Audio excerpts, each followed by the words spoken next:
2, 3, 4, 5, 6, 7, 8. Bonjour à tous, aujourd'hui dans Car Update, la première BMW M électrique, le futur vaisseau amiral de Škoda.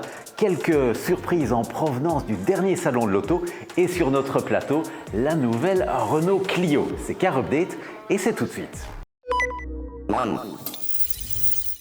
Ça fait longtemps qu'on l'attendait, enfin pas tout le monde, la future BMW M3 électrique cette fois est en route. C'est en tout cas ce que laissent penser les communications récentes en provenance de chez BMW.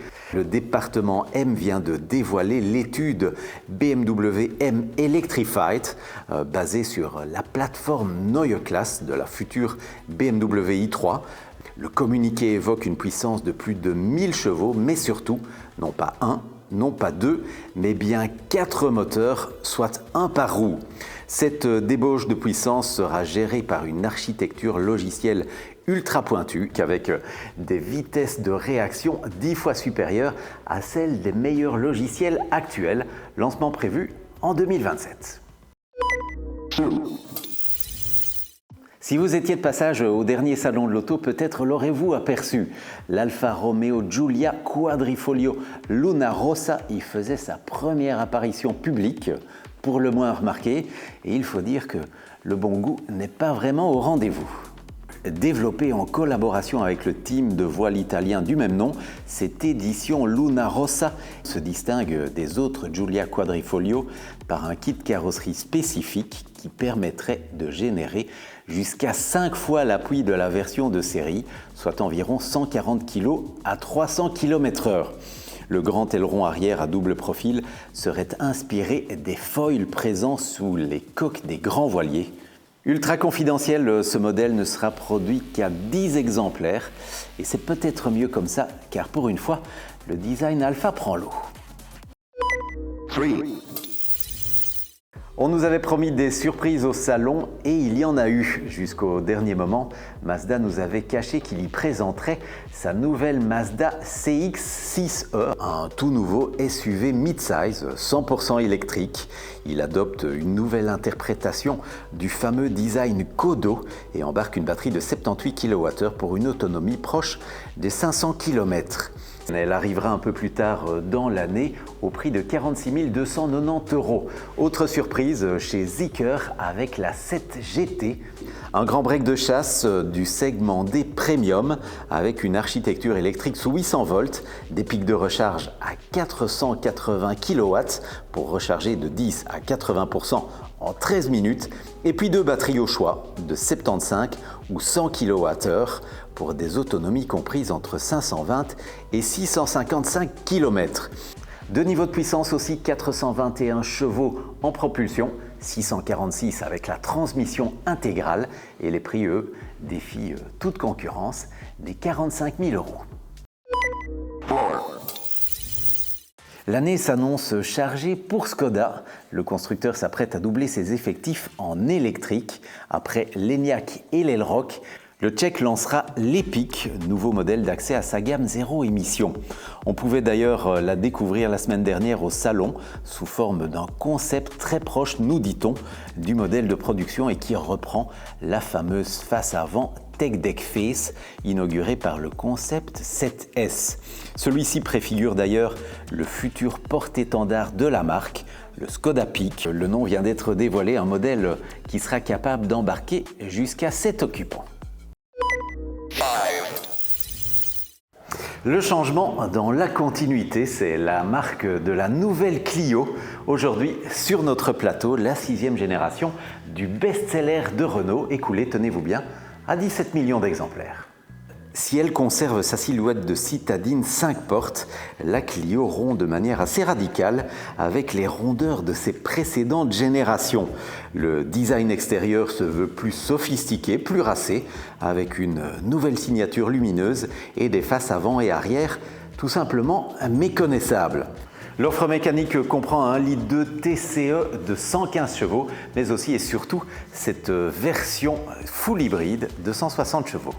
Pour des consommations et des émissions réduites grâce à des phases de conduite électrique fréquentes en zone urbaine, mais pas seulement, et tout ça sans recharge.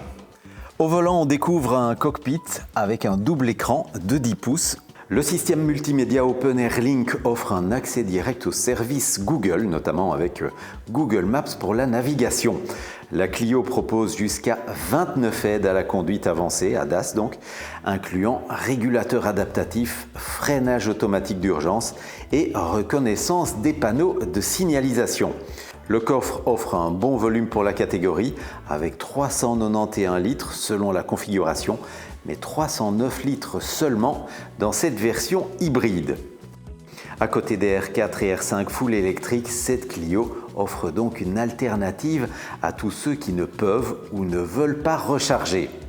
Avec une autonomie jusqu'à 900 km dans cette version full hybride de la nouvelle Clio, nouvelle car l'ancienne reste au catalogue, au prix de 15 750 €, dès 18 450 € pour la petite dernière.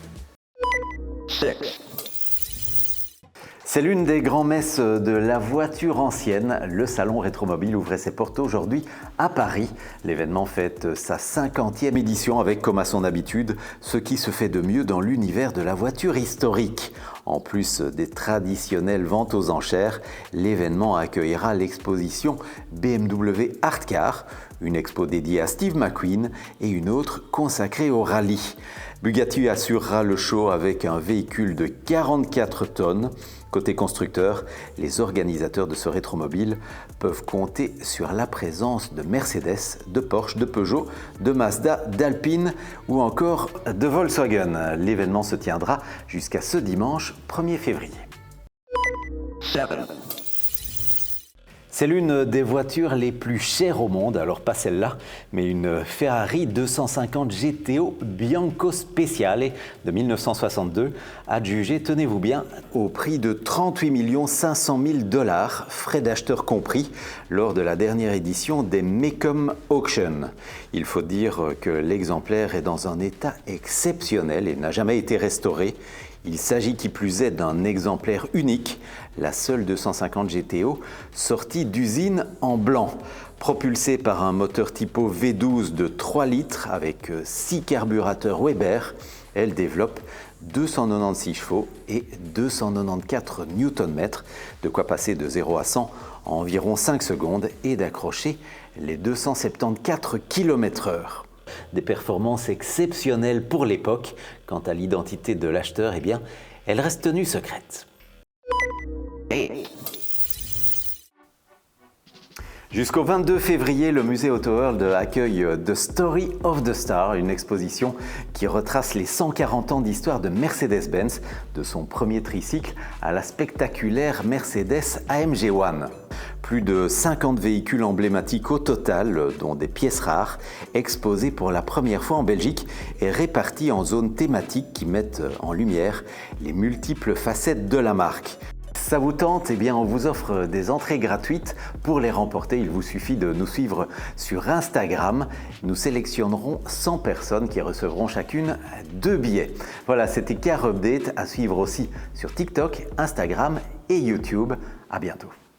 1, 2, 3, 4, 5, 6, 7, 8.